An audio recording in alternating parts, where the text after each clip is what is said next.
Always like Blind Guardian or Rhapsody or like the German power metal bands or Scandinavian ones. They're talking about music, but I can't participate. I don't listen to any of this stuff. Like I said, my tastes are definitely more mainstream than this, sadly. Pretty good. Because for a while there, I was really into. I went from like dad rock and stuff and Metallica and stuff like that. And well, I do like yacht rock. I mean, I like every genre, dance music and all sorts of shit. But well, I think Rex Viper's dad rock because we're dads. Like some of us. well, that's why I like my original band name idea. The only one that I submitted was the Sonic Boomers. Because I know we're not boomers, like we're all either Gen X or more. I don't have a donation option, but you can set a super chat if you want to. I don't know. I haven't figured all this shit out yet.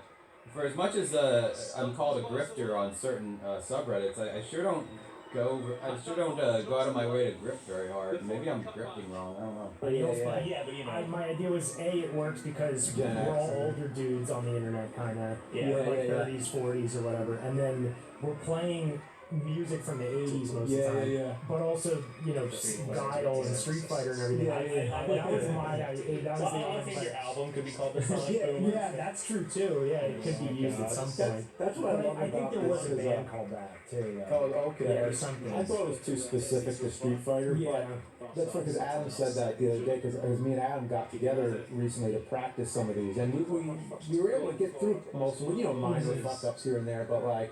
The power of love part, that where it speeds up, boy, we gotta work on that. Yeah. I see people slowly leaving the chat, and I 100% understand. I'm not even mad at you. It's tough not having a drummer with you.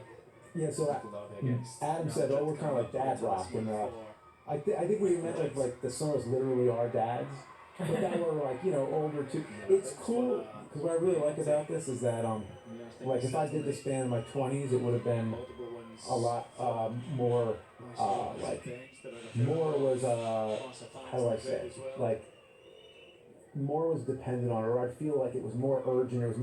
It might have been too important to me if I did it back then, but now it's kind of like this thing, the fact that I can just have fun with it. Shit about. Yeah, but I think having fun, like when you have fun on screen, it comes across. Yeah. Even subconsciously. There's no like motive, because if I started a band in my 20s, like it would have been about like trying to get chicks with it or something. It's like now it's not about any of that. It's just about getting chicks with any of this. No, none of the I don't. Of all the Rex Viper concerts I've covered on, I don't know if I've ever seen any chicks in their audience at all. And I mean, God knows they draw more than my band does, but our audience is usually like, I don't know, 1/3 to a half chicks. I don't know if that's because we have a chick singer, but yeah, I definitely don't see any chicks hanging out at a Rex Viper concert. Just about having fun, just playing and just being as nerdy and as possible, and it's fun. Like this made me feel so good when we were in the middle of the pandemic. Like when I got that mix sent back from James Ronald and I heard it for the first time with Mighty Wings and Hadouken, I was like, wow, this is just getting me so pumped up. Like it's giving me like just positive vibes. And that's what this is supposed to do. It's exciting. And then it came out. We put the video out like just a couple of days before my birthday, before I turned 40. And I was like, this is an awesome way to celebrate 40.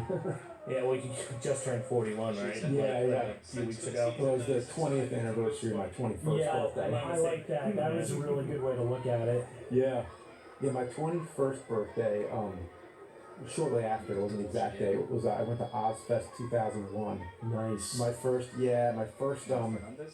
legal purchase of alcohol. We got what was it? Woodchuck ciders.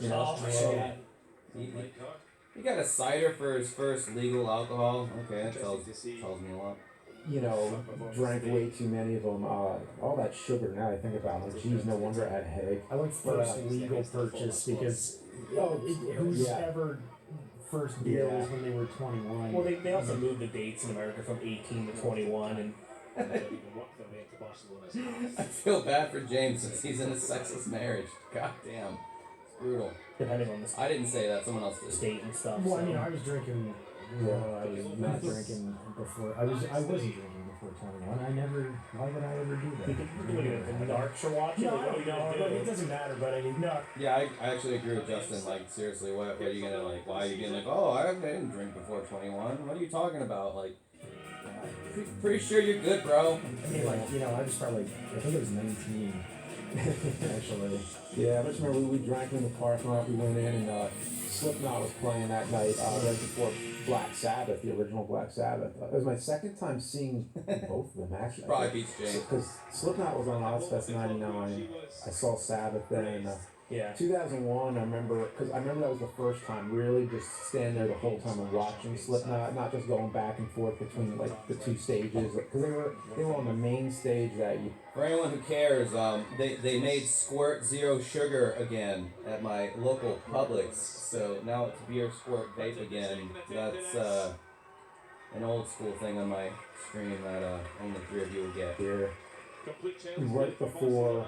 They were either right before Sabbath or right before Manson, because Manson played too. I forget the order, but I remember me and my friends just watching Slipknot, and we're just like, holy shit, like what the fuck is going on? Yeah. I saw them on Conan the first time I ever saw them in my life, and they freaked me out as a kid. I was like, on like Slipknot played on fucking Conan?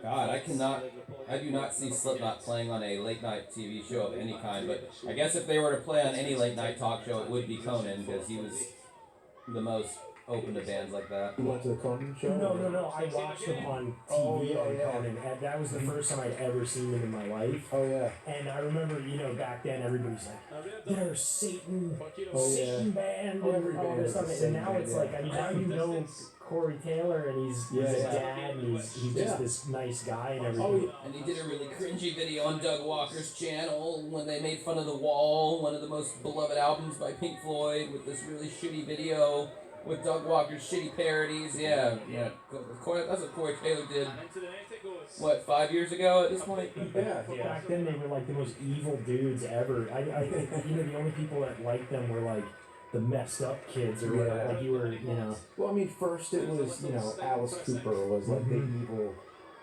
crazy dude. Then it was Ozzy, and then it was Manson. It's always, every decade has their like shock rocker. Satan. Like, when Manson came out. And I was young when Manson came out, and he actually scared me. And my mom she would not let me like. Oh yeah, me and my sister were super into it, and even my dad didn't care or whatever. Yeah. Oh I was there. I could listen to pretty much any band, like to a certain point, but yeah, Marilyn Manson was the one dude that I was not under any condition I was not allowed to listen to, and even as a kid, like when I still kind of believed in Christianity or whatever, I was like, man, like what was it, Hollywood or whatever, that album cover where he's like a rotting Christ-like figure on the cross. I was like, man, this is so evil. This goes against all my beliefs. I can't listen to this. I'm getting convicted by the Holy Spirit right now, even looking at this horrible album cover. So I kind of the Manson era missed me, because I stayed away from it. And then when I went back and kind of listened to it, I was like, this is kind of like poppy. I mean, yeah, it's dark, and he did some like screaming, and there's like some heavy guitars, but like compared to like actual heavy bands or whatever, like Manson was very more pop than he was, whatever the fuck. Oh yeah, super chat, Danzig. Fuck 99. How would your convo go with James if it happened? I think it would be rather awkward, because I'm pretty sure Screenwave has informed him of my existence. So I guess what I'm trying to say is James Rolfe is very aware of some of my Rex Viper videos. I don't think he'd want to have a conversation with me. He'd probably just write me off as like another internet troll that's like a hater. But if somehow he was forced to talk to me, he'd probably be like cordial, but like very, defensive. Well, not defensive, but like just evasive, and he'd probably just try to get it over with as fast as possible and not really answer too many questions. Like I don't even know if I'd have any questions for him, quite frankly. Like I don't think I'd want to ask him anything in particular,